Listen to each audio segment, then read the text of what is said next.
এখন আমরা কাঁকরোল ভাজি করব। আমরা এটা রোজই ভাজা খাই পেঁয়াজ দিয়ে, কিন্তু আজকে আমি চিন্তা করছি শুধু কড়া কাঁকরোল তো শুধু খালি ভাজবো। এটা আমাদের গাছের কাঁকরোল, এই যে ছোট ছোট ছোট ছোট থাকতে নামাতে হয়, নাহলে একটু বড় হতে হতে পোকা ধরে লাল হয়ে নষ্ট হয়ে যায়।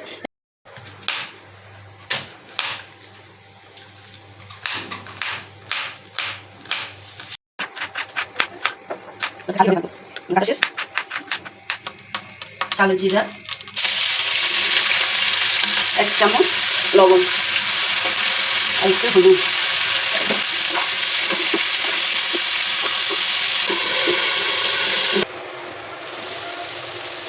আমাদের কাঁকরোলটা ভাজা হয়ে আসছে, আর একটু হবে তাহলে আমরা নামিয়ে ফেলবো। এটা শেষে একটু ধনে পাতা কেটে দিয়ে দেবো। আমাদের ভাজা শেষ, এখন আমরা এটা নামাবো। করে দিয়েছি।